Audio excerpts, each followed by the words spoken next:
मुस्लिम की रिवायत है कि एक मर्तबा मैं आपको बात समझाता हूं, इन मसाइल में शर्म नहीं करनी चाहिए। सहाबा में इख्तिलाफ हुआ। अंसार सहाबा ये कह रहे थे कि अगर कोई ज़ौजा से जिस्मानी ताल्लुक कायम करे तो जब तक इंजाल ना हो गुस्ल वाजिब नहीं होगा। दीगर सहाबा जो थे, मुहाजिर सहाबा, वो कह रहे थे अगर जिस्मानी ताल्लुक कायम हुआ, इंजाल हुआ नहीं हुआ, दोनों पे गुस्ल वाजिब हो जाएगा। हजरत अबू मूसा अशारी रदी अल्लाह तआला अन्हु कहते हैं कि मैंने कहा ठहरो, मैं तुम्हारी तसल्ली करता हूं।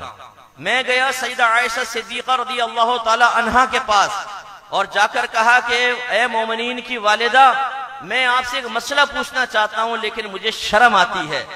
सईदा आयशा सिद्दीका रदी अल्लाह तआला अन्हा ने फरमाया कि ये बताओ, अगर तुम अपनी सगी माँ से कोई मसला मालूम करते तो शर्म करते, तो मैं भी तुम्हारी माँ हूं, तुम्हारी रूहानी वालदा हूं, तुम क्वेश्चन करो। कहा कि सहाबा में इख्तिलाफ हो गया है कि गुस्ल किस सूरत में वाजिब होगा। तो आपने फरमाया मैं तुम्हें हदीस सुना देती हूं।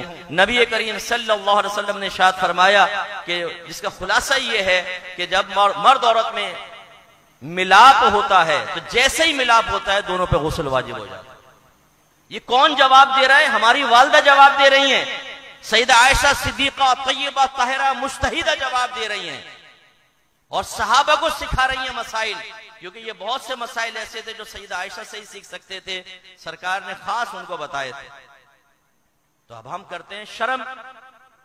अब हमें यह मालूम नहीं होता कि जिस्मानी रिलेशन कहां तक जायज है, कहां तक नाजायज है। अभी रमजान आ रहा है, बहुत सौ को मालूम ही नहीं होता कितना बीवी से ताल्लुक कायम कर सकते हैं, कितना नहीं। वो फिर हद से आगे बढ़ जाते हैं। इसी तरह बीवी हामिला है तो जिस्मानी ताल्लुक हो सकता है कि नहीं हो सकता, मसला ही मालूम नहीं है।